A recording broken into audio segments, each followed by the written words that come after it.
All right, folks, we are back at the end of the regular season and start of the playoffs here in 2028.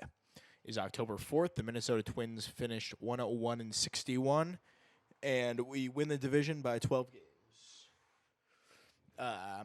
So a couple injuries that happened. I don't know if we talked about Mercedes. He went down with the fractured fibula. He's been out. Was having such a good year too. Really, sucks to see. Song went down as well with a torn meniscus in his knee. I think this one was more recent, but maybe I did go over it. As you could tell, you should probably tell it's the next day after I recorded the first part. I know I didn't go over this one. Carson Coleman went down for 4 weeks with a sore elbow.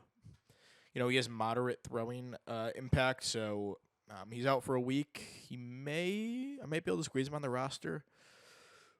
Let me go up to the actual first game here. So he's still out for 5 more days. Oh, wow, nice. So Yasser Mercedes will be back in 3 days. That's huge.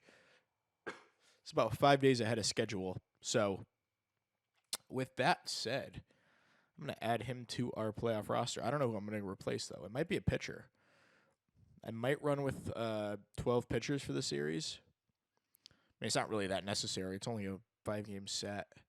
So I'm going to remove Teddy McGraw and get Mercedes onto the roster. I'm probably going to have to activate him from the injured list first. Place him on the playoff roster. Won't be available until game 3. So we'll wait on that. But let's just go over how everyone did this season, I guess. Let's sort by WRC+. Palencia wound up missing some more time. He was out for 3 weeks with a sprained ankle, and he's now a fragile injury proneness, so that sucks. It's kind of surprising because he's only had like one big injury with me. His first year, I think he came up later in the year, and then he got hurt a little bit this year, and then a couple times this year. I guess that was enough to make him fragile. So unfortunate, but he's still a stud. He's back for the playoffs, so we're good to go with him. Tommy White had a nice year when I brought him up. I think he was only playing against lefties. Yeah, he crushed lefties. So I might be doing something with him and Calabrese out in the outfield. Also, I screwed this up. I can see this should be like this. Okay. So anyway, back to the lineup and everyone did. Yasser Mercedes, we talked about him. He was great. Carson DiMartini, a bit of a step back, but still a really solid season. He, this is the contract he wants. So, obviously, could I swing it? Maybe, but we'll revisit it at a later time because $47 million annually is not really something I can pay right now. So we'll have to wait on extension for him. Correa winds up finishing really strong with a 120 WRC plus in 106 games. I'm kind of just expecting him to miss good chunk of the season now at this point. But, he's still been productive when he's been out there. So, and I played him at short a ton, and he was still good at short. So, there you go. Derek Mitchell we called up and got a way more playing time than I thought he would this season with all of our injuries. And he was pretty damn good. The walk rate's not great, and the strikeout rate's a little high, but I can live with 29%. He's gotten it way down since he was lower in the minors. The high BABIP on for a player like this is concerning and probably warrants a cautionary. There could be some aggression coming, but we'll see about him. I'm sure he'll be fine. But Manuel Rodriguez had another nice season. Not as good as he was last year where he won a Silver Slugger, but really solid. He stayed healthy, which is huge, and yeah, he was one of the few guys who was out there every day. It was like him, Trevino, and DiMartini, I guess, and maybe Calabrese if you want to count him, but he's kind of a part-time player. Buxton wound up being a league average hitter. I was DHing him a ton. He only played 17 games out in center. I probably hurt his WAR a ton, but at least he was able to play over 100 games. And I'm also benching him when he's not fully rested. Let me change that for the playoffs here. So just get rid of that. And boom. Sure, it's gone. Cool. Brooks Lee definitely had his worst year with us. He's been so consistent since he's been up. Um, just looking at his major league stats, like he's never had a WRC plus under 118. And this year he was just a league average hitter, but his defensive versatility gives him a ton of value. Still a 2-WAR player. The walk rate was down, and I think he's a free agent after next year. So he'll be a guy. I don't know what's going to happen with him in the offseason. Maybe probably don't think I'll trade him, but I don't think I can afford an extension for him. Yeah, we'll see what he demands, but Calabrese definitely had his worst year. Well below league average hitter. Still played a fine right field when he was out there, but maybe the last 2 years were just set some really high expectations for him, and he just wasn't that guy this year. Whatever. Cody Schreier was really good at one point. Looks like he really tailed off, but he's still a good defender, and I want to get him some work in the outfield eventually because he's a good outfielder too. And Jose Trevino, not horrible with the bat, and 17.3 framing runs will boost your WAR quite a bit. So good year from him. Antonio Gomez wasn't horrible. He actually had a 12% walk rate. He was about a league average defensive catcher, whatever. I don't really care. And then Brandon Shemake, really bad at the bat. His arbitration estimate's kind of high. I'd probably keep him around, but, you can't give me a 55 WRC plus. And he's always playing like 100 games too for me. So yeah, we're going to need a little bit more from him. But this is the playoff roster. Pitching-wise, Nola finished really strong, led the league in WAR. Did not lead the league in our WAR, surprisingly, but 19-5 with a 2.5 ERA. Definitely his best year in Minnesota and probably the best year of his career. I mean, what a steal of a trade that was. I don't even remember what I gave up for him. I really don't even care. Oh, we have Christian Vasquez, Jordan Carr, Armani Smith, who retired, John Stankiewicz, Pierce Banks. Yeah, none of these guys even wound up like Trevor McGill. Yeah, none of them wound up even being like impact players besides Vasquez.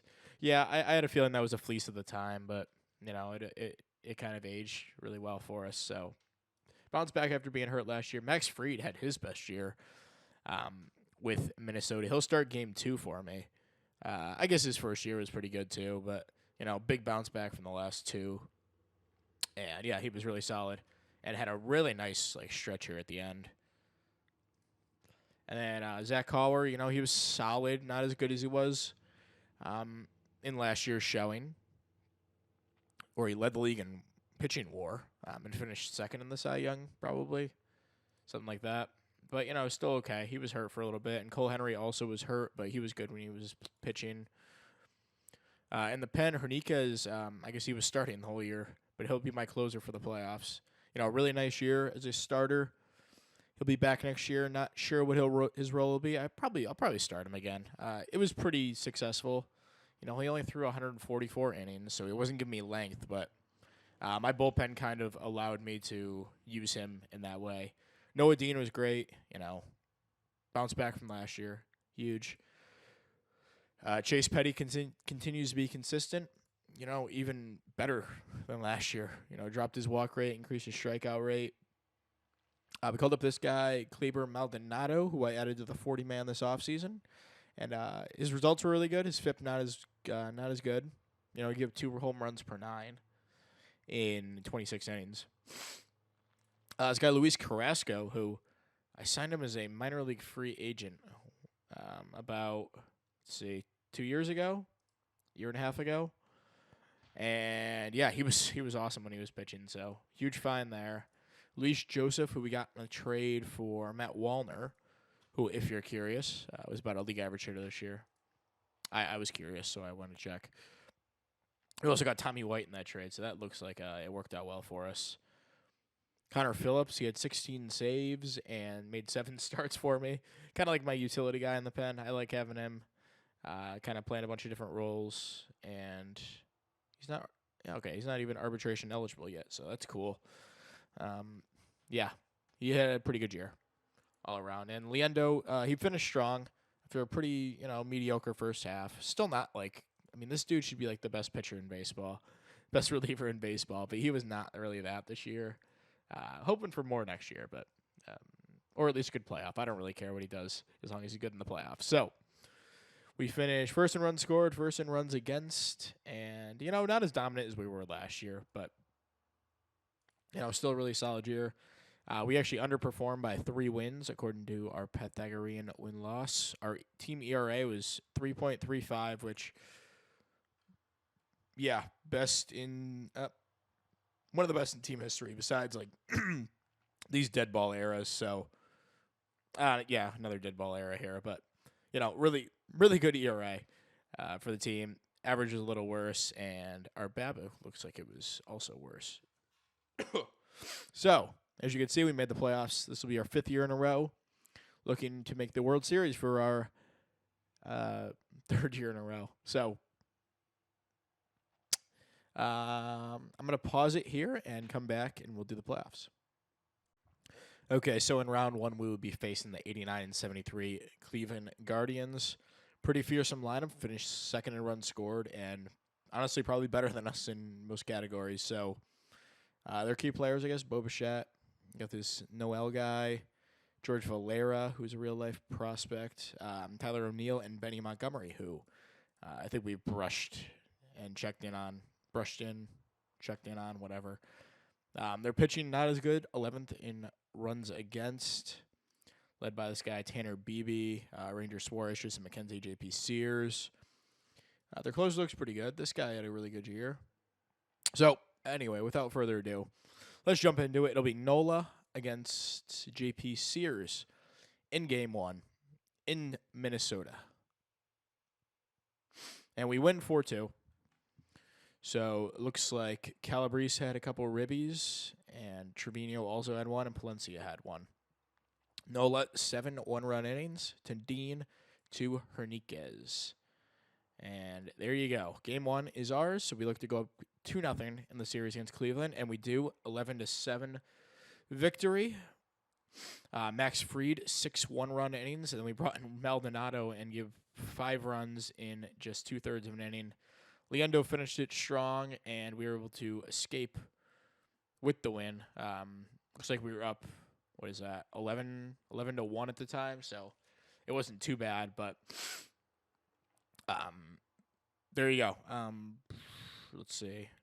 No home runs in the game, surprisingly, but Brooks Lee, 4 RBIs, Buxton, 3 RBIs, DeMartini, a pair of RBIs, and pretty good game all around. So we will go to Cleveland in Game 3 and look to take the series here with Zach Cauer on the mound. And we do 8-3 victory in 15 innings. Looks like we get 5 in the 15th. And let's see what happened here. So looks like Buxton homered, Palencia homered. Let's see. A couple late inning doubles. Bullpen fantastic. Joseph, Hernandez, Dean, Petty, and Phillips all shut out in more than an inning each. And Zach Cauer was pretty solid in his start. So there we go. We take the game, Game 3, and we beat Cleveland 3-0. In the division series, we'll go to the ALCS for the 5th year in a row, I think. I think it's been every year we made the playoffs, we made the ALCS. So there you go. We will head there. I feel like I should probably take Maldonado out after that rough game. So we'll activate Coleman and place him on the playoff roster here. If I can find him. Where'd he go? There you are. All right. So, and this also gives us Yasser Mercedes to use here. So I'm going to platoon him with Calabrese. Buxton had a good series, so I'll keep him. Maybe I'll. All right, you know what? Let's do this. Let's put Mitchell on the bench instead to get Mercedes out there every day. Because, he was fantastic for us all year. And just checking, maybe we can platoon up. No. Calabrese continues to hit lefties pretty well. And Mitchell against he did dominate righties, so maybe I'll. Yeah, they're both okay. Whatever, we're just gonna do that. Let's roll. So to the ALCS, a lot of off time here. So we'll play Seattle, who finished 7th in runs scored, 8th in runs against. Led by Julio Rodriguez, who's still a really good player. 9 WAR this season. Holy crap. Anthony Santander, who had a nice year. Chris Roller, Jonathan Classe. And the rotation's led by George Kirby. Still a good arm here. Garrett Whitlock, Jake Clemente, and Matt Manning. So Clemente will go in game 1. It looks like Edwin Diaz made his way back to Seattle. Interesting development there. So it'll be, we'll go back to Nola for game 1. Kind of just run through that again. Maybe I'll give Henry the game 3 start. Let's do it in Minnesota, game 1 of the ALCS. We win 2-1 in 13 innings. Looks like Brandon Shoemake, the unlikely hero, hits a walk-off home run off Greg Weissert in the bottom of the 13th to win it for us. Pinch hitting for Jose Trevino. Wow, that's incredible. So the bullpen does its job. Nola, awesome yet again. He's been so good for us. And Fried will get the ball in game 2. And we win 5-2. So we go up 2-0 in the series. Buxton, 3 ribbies, DeMartini a pair, and that's all 5 of our runs from those 2 guys. Fried didn't really give us too much length, but only 2 runs in 4 2/3. Liendo gets the ball after and is dominant to Dean to Hernandez to finish it out. So we will head to Seattle for game 3 and try to go up 3-0 in the series with Cole Henry on the mound. And we lose 3-1, so the offense can't get much going. Henry, not bad. 2 runs in 4 innings, but Carson Coleman looks like he had 1, and that kind of sealed it there. So the offense, not much going there. Looks like Buxton had a solo home run. He continues to play well. So we'll go to Cowher in game 4. And we take game 4, 8-4 in 12 innings. Looks like Yasser Mercedes had a 3-run home run, and Correa had a run-scoring double in that frame. And Mercedes hitting really well since he's been back. And overall, pretty good offensive game. Looks like it was Luis Joseph who kind of blew the game open in the 6th inning. And Connor Phillips, Hernandez, Dean, and Petty shut him down the rest of the way. So really good there. We're up 3-1 now in Seattle, looking to close it out with Aaron Nola on the mound. A rematch of game 1. Jay Clemente will be on the mound for Seattle. And we lose 8-4. David Calabrese goes out for 4 weeks, so he'll miss the rest of the playoff. Buxton continues to rake. He has 7 home runs and 12 RBIs. Holy crap. So Nola wasn't his normal self, and then Chase Petty and Carrasco could not bail us out there. So that puts Calabrese out for 4 weeks. Put him on the playoff IL. He'll be out for the rest of the year, presumably. So this will allow us to add someone to the roster. That person, I'm not sure. I'm really not really sure. So the easy pick would be Auer because, he's been up here a bit. And the bullpen's been good. They haven't really been taxed, so let's go for another hitter. We'll have Auer kind of be our pinch running specialist, and we'll just put Derek Mitchell in a DH every day. So let's put Mercedes leading off, something like that. And then Mitchell will go here. That looks pretty good. Okay, so we're up 3-2, back to Minnesota. Try to close it out with Fried on the mound. And we do 5-2 victory, and we'll go to our 3rd straight World Series here in 2028. Ton of RBIs, spread around between the middle of our lineup. Fried 7 shutout innings to Liendo, who, whatever, he gave 2 runs, but who cares? So we will go to the World Series after beating, I don't even know who, Seattle, 4-2.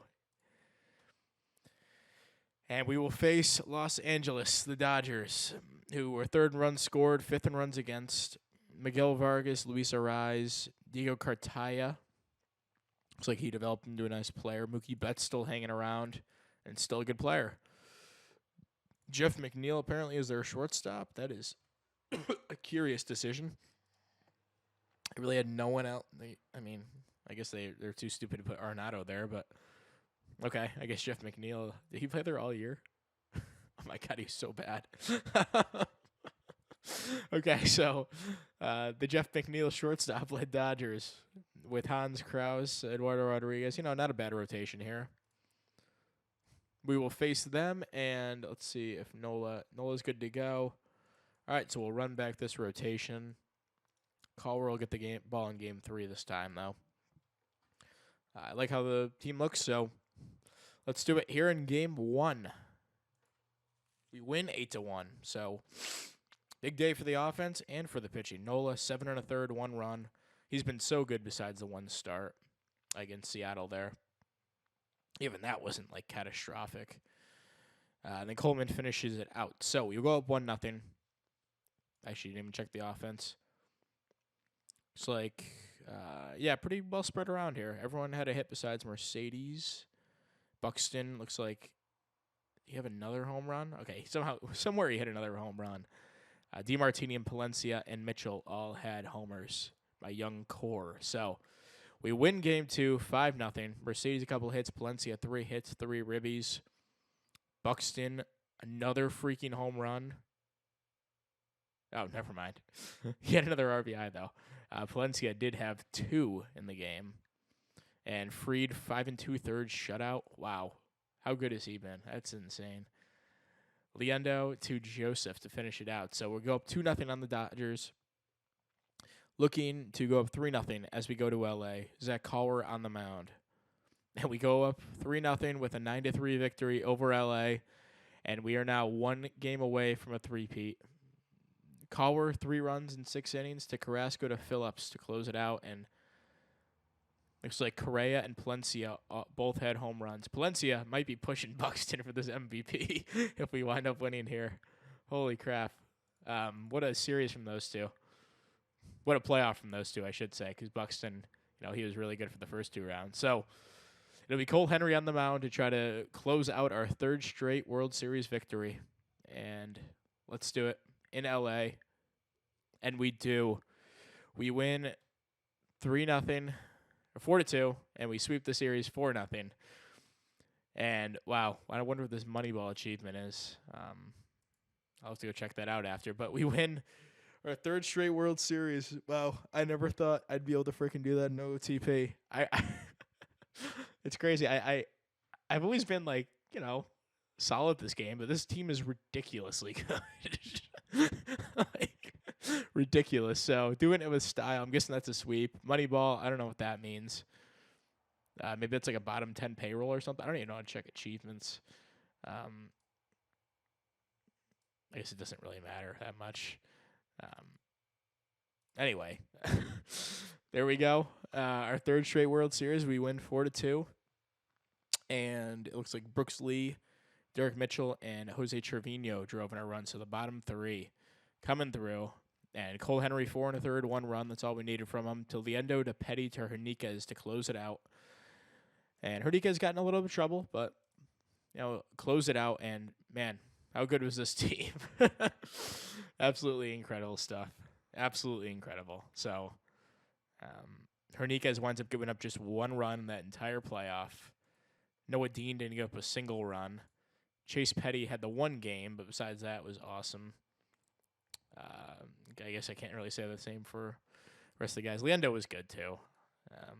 Connor Phillips was as well.